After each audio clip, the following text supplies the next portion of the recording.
That's the mind of a woman. That's the mind of Black women, and that's the mind of a mom. Honestly, Yes. We know how to take lemons and turn them into lemonade real quick as Black women. We are very innovative, we're powerful, and we have to know that we are innovative and powerful and be able to share that with the world.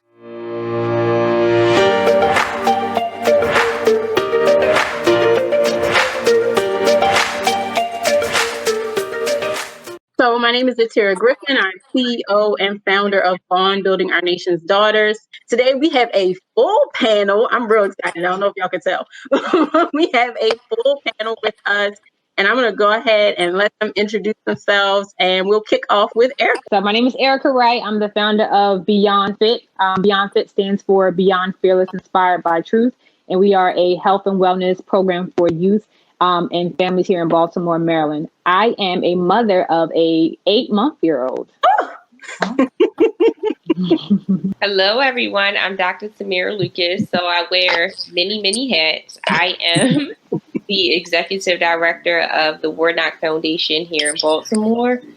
I'm also the founder of Moms as Entrepreneurs, which is an entrepreneurship training program for moms that are considered low income, and helping them create, start, sustain, and scale businesses to create generational wealth.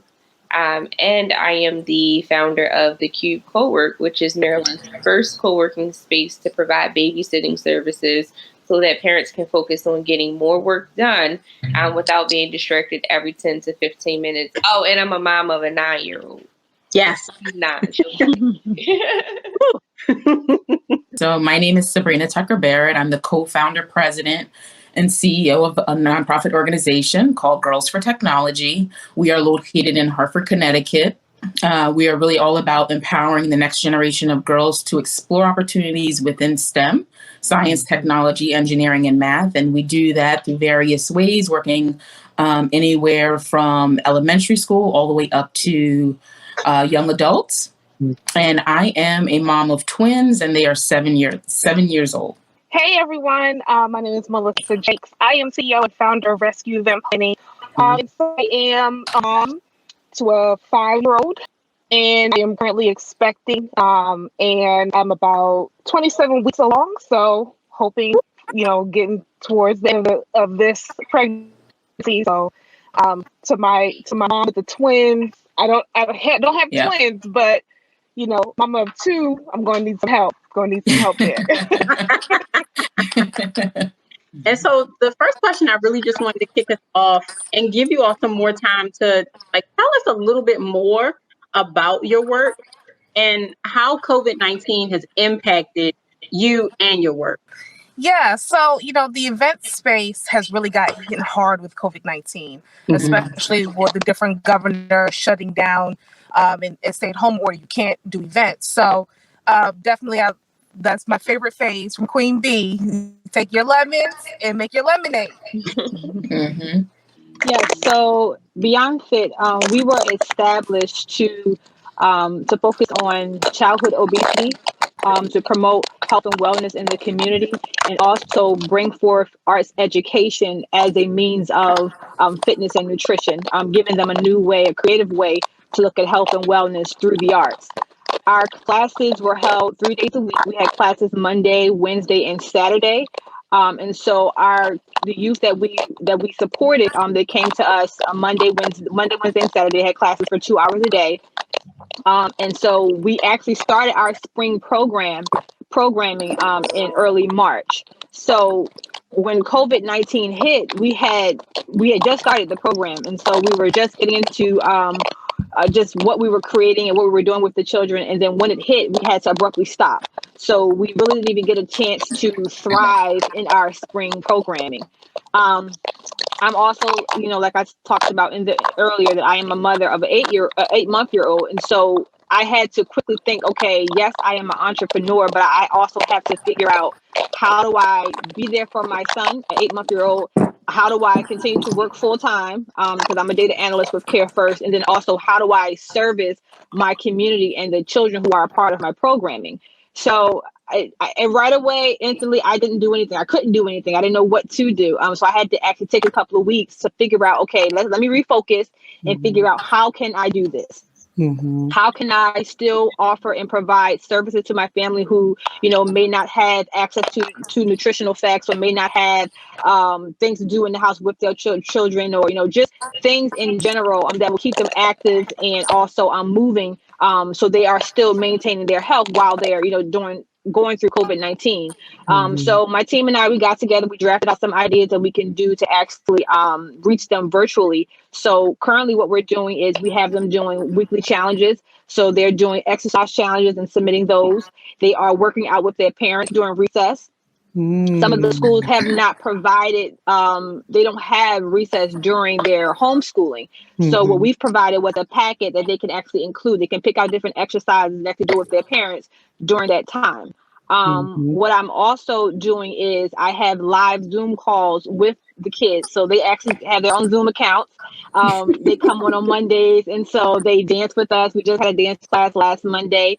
Next week they'll have a hip hop class live, and then the week after that, depending on how long this actually goes out, each Monday they will have a different activity that they will do with us live. So we're trying to make sure that we're still giving them activities that keep them thinking about being fit, keep them thinking about moving about and why it's important, and still having engaged in those conversations so it's not lost during this time, because it's easy for them to, to be idle, and the same with the parents. There's a lot of just other challenges and things that they're dealing with. And so we're trying to make this as easy as possible, because health, fitness, and nutrition is still important, and so we want to make sure that we're keeping that at the forefront for them.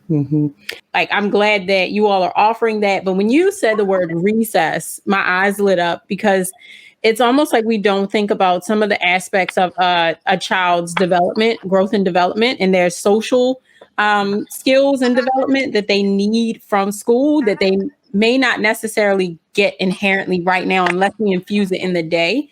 And that's also a part of routine. Like, there are some students who really flourish because they have a routine, and we've disrupted a lot of kids' routines. And so, like, it just warms my heart that you all are providing a space where kids get to come together with their parents and also like have some time to be active and move around. And it also will help to decrease some of those risk factors that make our community such a huge target for COVID-19 in the first place.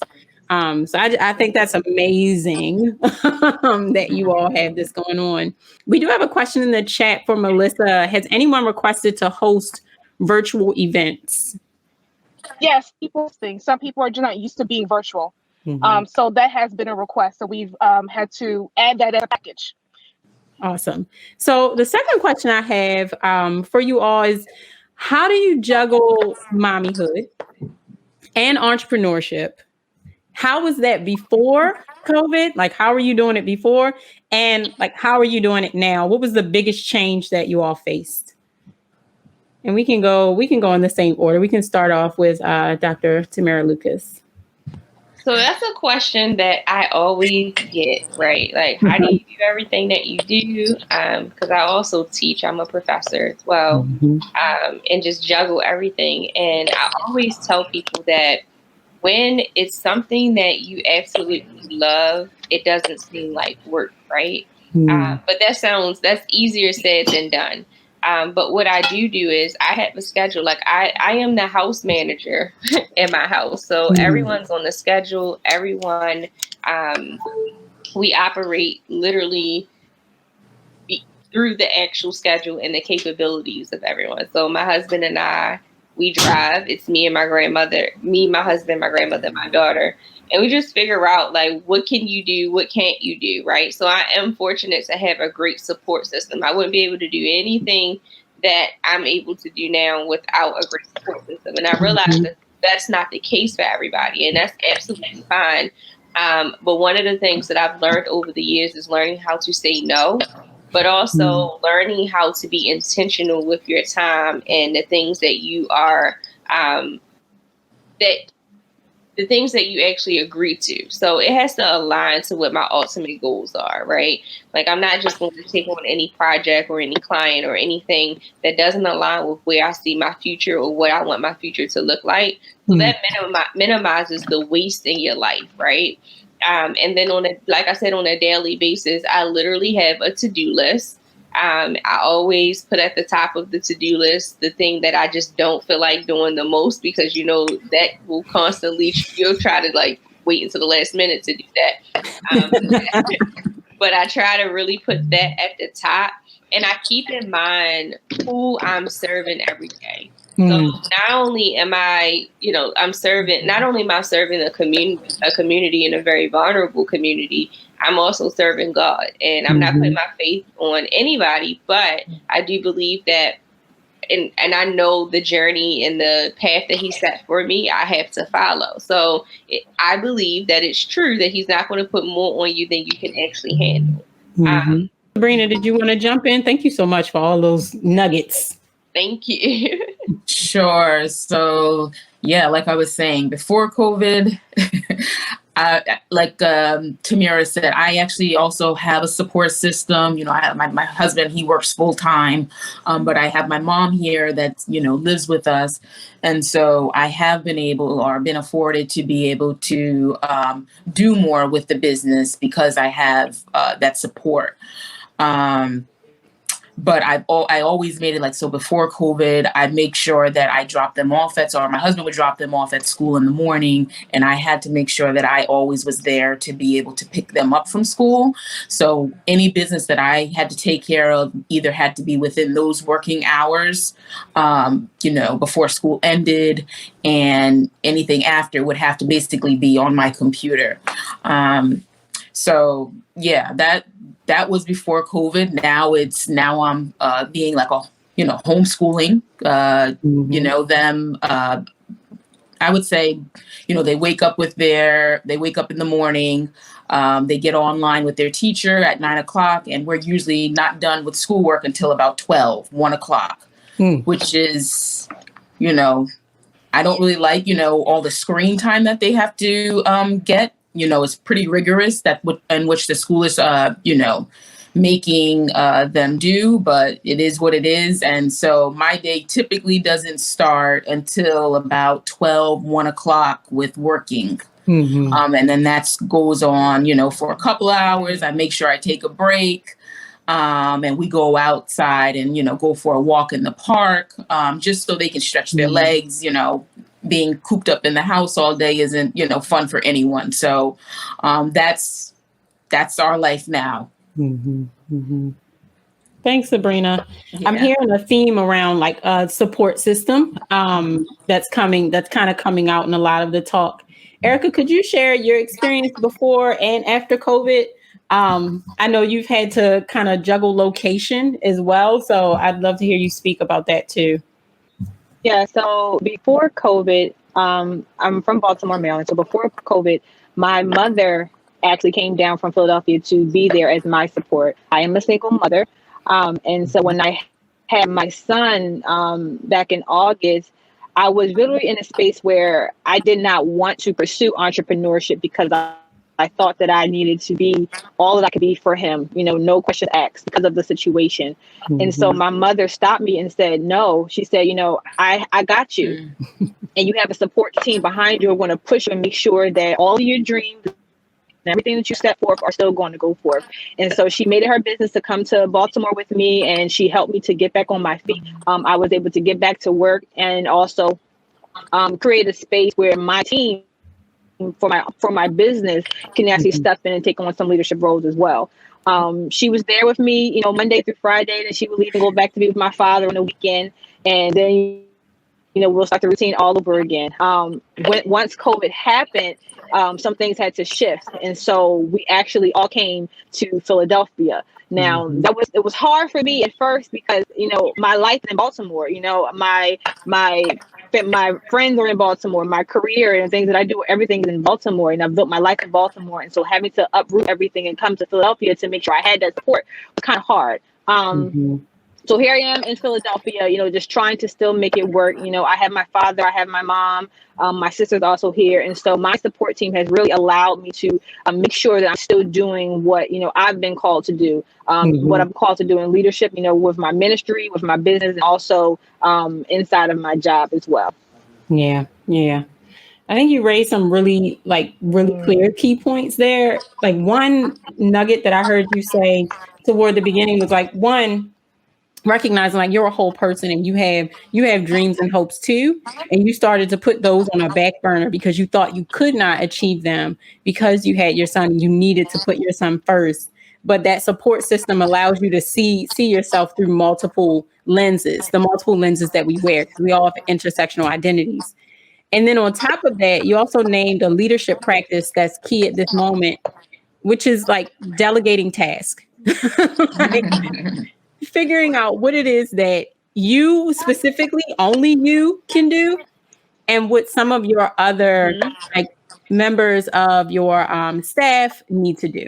Staff is key right now, but also understanding how to lead and how to delegate is key too. And then the other part you mentioned is location. Like that was a risk, right?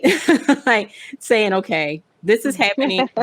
We gotta make this work some kind of way. So we're gonna have to go to where the biggest amount of support that can be there consistently on a daily basis that is able to provide the help that we need right now is, and then also taking like those breaks that you need to be able to think and to function as a person.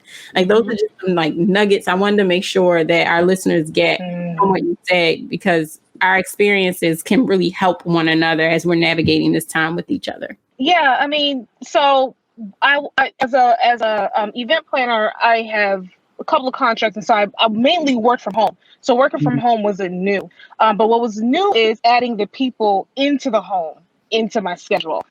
So that was new, of always having husband and daughter around when it's like, I have my office, I have my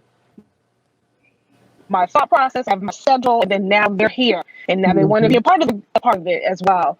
So that was new for us, and then also becoming a kindergarten teacher, keeping up with the lessons from what her school is sending us as well. So just incorporating in my meetings and her doing her work has been new since COVID-19. But I'm a very organized person, and so I create a schedule, and I create folders for work that's for the week, work that needs to be completed, books that she has to read, and then keeping myself on the schedule. And Google Calendar helps me make sure I stay organized. So it's definitely new. And I know as mompreneurs, just like what Erica said, we feel like we need to do everything, and it's okay to be a little lazy.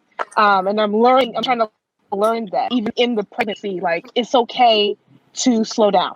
It's all right. And we'll still live, and not to allow social media to really control our thought process. We need to be this top-notch mom, wife, business owner at 1,000% every single day. In entrepreneurship as it is, whether you're a social entrepreneur, whether you are a for-profit, a hybrid, what have you, Black women are the least funded when it comes to being able to get philanthropic or venture capitalist money. We are at less than 2% of the philanthropic and capitalist dollars across the nation.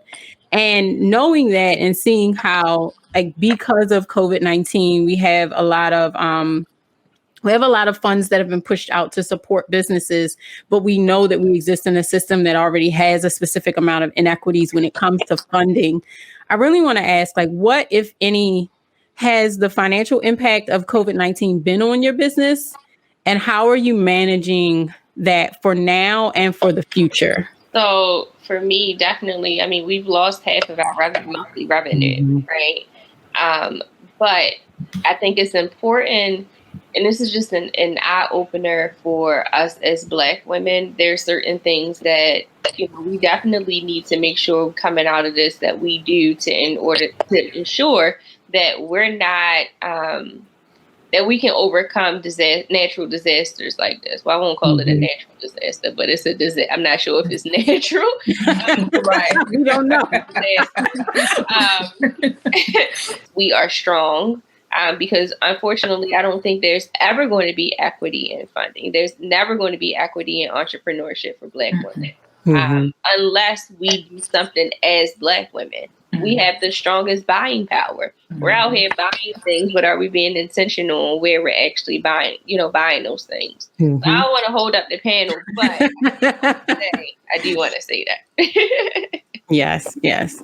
And no, I appreciate your perspective because like you said, you are the executive director of the Warnock Foundation. And so you have this level of experience that is necessary for us to hear and understand what it means to sit one in that type of seat, two, to be in a lot of the rooms that you are in, to hear conversations and see interactions and the way that other cultures other races and ethnicities may comport themselves in those spaces, to share that knowledge back with us so that we can grow and learn. And like, that's the whole reason for this platform, is to ensure that we're starting to share information. I'm also like, I cannot stand it when people hoard information and networks and opportunities. It frustrates me. That's counterproductive. And I want to add this too. Mm-hmm. We are not going to be able to do it ourselves in the sense of changing the equalities. Unfortunately, there has to be people that don't look like us to fight that as well. And there are, I will say this, I have an amazing network of people that do not look like me and understand that there are inequalities in certain areas. We have to make sure that we're supporting them into trying to make the changes for us. So yeah, I mean, financially, we definitely did take a hit, and it's natural. You know, of course, you can't do your event, and you don't want to pay for somebody to do your services, and so that's just made me really think out of the box. Not only just events, but helping organizations with how to brand themselves in different ways, and things that I've learned along the way of building my business 5 years in, on how to brand yourself, whether it's going to be through doing Facebook Lives, YouTube, or, you know, getting on different podcasts. And so I'm now learning about media and how to utilize that, right? And just like the doctor said, you think of event planner, you don't think of a Black girl. So, you know, I'm definitely making, and like my husband and I were just talking about this. Good Morning America had an event planner on there and how to do things, and Adrian, like, that should have been you. And you said you're absolutely right. And so in learning how to get yourself out there and keep pushing, and it's going to be hard, especially during time. So you just got to be consistent, and it's going to be hard. You definitely, I mean, people got to eat, people have to pay bills. That's definitely real. But you just have to think out of the box of how to really make sure you keep yourself financially stable as possible. I love the point you bring up about consistency, because at a time like this, it's hard. You have to manage your own emotional, mental, and spiritual health and well-being, while also remembering that you may be that for someone else. And that's always the role of a leader, of an entrepreneur, of a mom, for sure. And like thinking about how you juggle that, to remember to be consistent, but to also take those pauses that you need for yourself. So it's like consistently checking in on you while you're being consistent for the community that you're working with. It's both ends of the spectrum there. Yeah. So, you know, as I'm listening to you all, funny situation was, I was just speaking with one of my funders, and I had applied for this grant, and one of my funders told me, well, Sabrina, I think you're going to be in a good situation. You know, you're in a good situation. We're really just funding more so about like basic needs, food, shelter. And although, you know, you have a great organization, I think that you will survive through all of this. And so that was quite interesting. That was quite interesting. But I mean, I have to say that it has not impacted the organization how I'm seeing many other organizations across the US or even locally that are just really being, you know, hit in many ways. We were able to pivot really quickly with our programming and taking it on a virtual platform. And thinking of innovative ways in a quick manner to be able to keep up with the times. And that's another piece I'm glad you bring up. And it's something that I myself, in growing Bond, had to recognize too. Even though Bond is a nonprofit, we have to have revenue streams. And so what are those revenue streams? And I think that going through something like COVID, for a lot of our nonprofits, where, you know, especially as Black women, we just want to do the work, right? We just want to get out there. We want to do the work. We want to provide. We want to make sure we're giving that service. A lot of the time we may undervalue ourselves, undervalue our products and our services, or even give them away for free for too long. Like I understand freebies, but we should not be giving them away for free for too long. Yeah. And building in revenue streams that, like you said, Dr. Lucas, actually redistributes the money. So who are we charging for the services to bring that service to our community and redistributing those funds, those products, those opportunities to our people, while then taking the money from a piece of a system that may not normally service us properly. And so it's thinking about that and getting our mindset wrapped around that. And I'm glad you all kind of brought up pieces of that for our mom entrepreneurs out there to think about and take this time to, like you said, look at your brand, look at your business, figure out what is it that we can restructure that may also be a benefit to stick around later. Like a lot of us are trying very new and creative things, and these things will most likely stick around after COVID-19. It's not just a quick fix. What's still challenging? Because we can get on here and we can give all the advice, we can talk about all the great things, but one thing I love about bringing us folks together and bringing Black moms together is to also be honest and be real and say, like, look, this is still challenging for me. So, hey, listeners out there, if y'all have anything you want to share, your words of wisdom with us, then please feel free to do that in the chat. But like, what's still challenging for y'all? What are you still working through at this time? But what's really, really challenging, and someone mentioned this earlier, that, I work from home anyway. Like, that's just, if I'm not at meetings and things like that, that's where I prefer to work. But working from home with your family is totally different. And I find myself attached to my computer and attached to my phone all day long. Like, I'm doing on average 3 to 4 Zoom or virtual meetings or events like this a day, right? So what's been challenging is making sure that I'm giving my child the quality time that she deserves. And learning patience in that. Like, she's 9 and she's pretty independent. Like, she's very, very independent. But the school stuff, here with the teacher, like, part of the reason that I put her in private school is so she can be independent. And I have no desire to teach children at all. So stop asking her to ask their parents to do stuff, because I don't want to do it. And I don't have time to do it and I realize, like, they're home with their families and their children as well. But sometimes I don't think that people really realize how much other people have to do. Like, it's not, I'm finished 9 to 5 and that's it. Like, sometimes my days don't end until 9 and 10 o'clock at night, or later than that, because then I want to get things done around the house. So I think it's just been challenging just having your family here while you're trying to while you're trying to work as well. Like, I can't say that they like distract me or anything, but just knowing, like, okay, I need to give Ryan her time, right? Sure, my grandmother has everything, and then when my husband gets home from work, because he's still working, how do we do all of that, right? So it's just making sure that everyone gets their time with me, while I'm like, look, I can just get work done all day. Y'all can leave me alone. Honestly, I wish I did have twins, because at least they could, like, keep each other occupied. But yeah, it's one grateful thing is, and my husband will say, like, this was God telling you to sit down. Because I'm a mover. I will always continue to move and hustle. And so, and I have a high-risk pregnancy. So he was like, you know what? All of the delays of events, you're able to have a sick pregnancy, which I get it. It sucks, and I get it at the same time.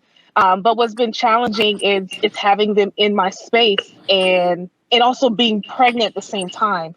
I don't feel like I really paid attention so much to this baby like I did with my first child. And so it's kind of like weird of like, oh yeah, I am pregnant. But being at home now and working on projects, like we just did our kitchen floors, we're going to work on the baby's room. COVID has given me that time to really like understand a new member of the family is coming in versus have hustle and bustle. Then next thing you know, it's time to deliver. So I'm able to really more marinate with it.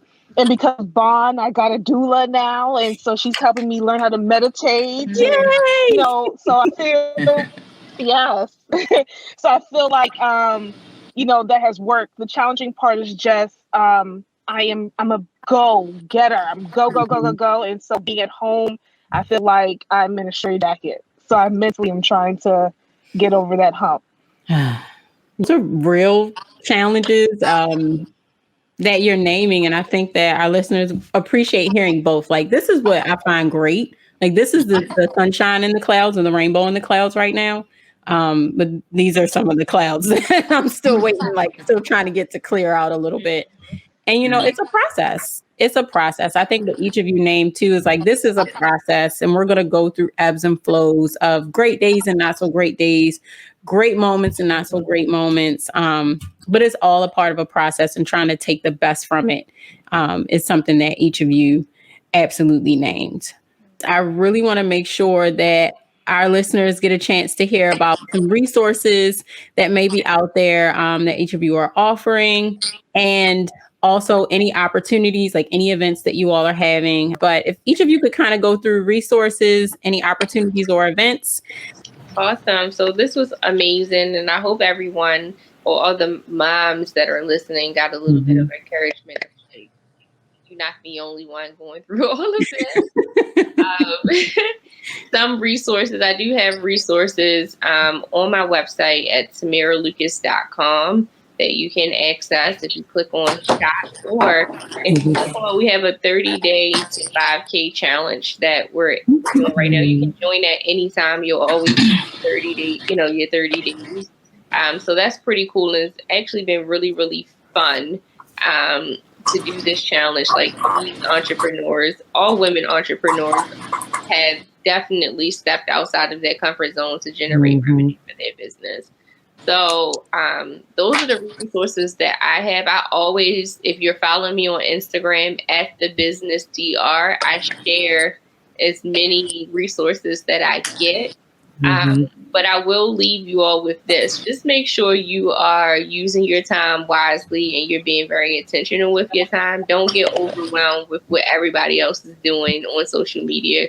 Set your goals and your path and what it is that you want to get out of this. There's an app, a book, a podcast for everything. Use this time to do all the things that you've been wanting to do but haven't had the time to do. So do set goals. Do put a time, SMART goals where it's a time on it, but don't overwhelm yourself with that. And Melissa, did you have anything that you wanted to share with us too? There she is. Yeah, so you guys can go to melissajakes.com where we have virtual patients and virtual event planning. And so the difference of the two is maybe you're really tech savvy, you don't need that much help, but you had a live event coming up and you don't know if you should just cancel it or should you push it and do it virtually. And so we go through the process to kind of understand what your event is about for the consultation. And we made it very affordable during this time because we know people might be struggling financially. And then we have your actual virtual event planner that will help you actually during your event as acting as your host for your event, whether you're doing a baby shower. We have a couple of people who want to do now virtual baby showers and they don't want to play the games. They feel silly doing like all the games themselves. So I'd be happy to entertain your guests to do that, or even a virtual wedding. I am not ordained, but we can make sure we can get somebody ordained to help you with that. Or just sharing a moment with the family where it comes from. Some of my vendors were coming up how to do a photo booth virtually. Somebody who reads lips, like you do a lipstick and she can read and kind of tell you what your different personalities are through lips. So just fun and innovative things we're doing. So definitely check us out, melissajakes.com. We can definitely connect. Melissa Jakes on social media. And, if you're thinking about doing it, and this is, I would definitely say this for our mompreneurs.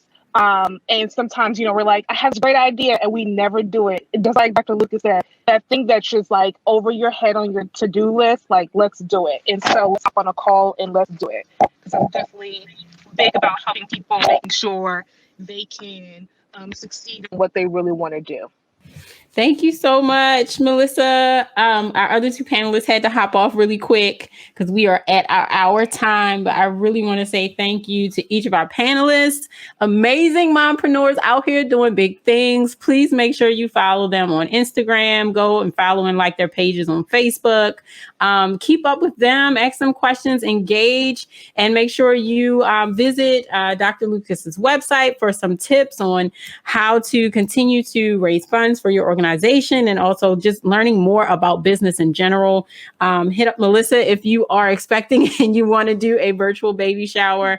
Erica had to hop off, but she also has some exercise and fitness work that she is doing with parents and their kids. So please make sure you visit beyondfitmaryland.com to learn more about that and follow Beyond Fit on Facebook and on Instagram. So that's all we have for y'all today. It was great to join you all. And I really hope that you got some juicy nuggets. And those who are listening afterwards, please leave any questions or comments and we'll make sure that our panelists get them and we get to answer you. All right, y'all. Happy Thursday. Happy Thursday. Bye. Thank you. Bye.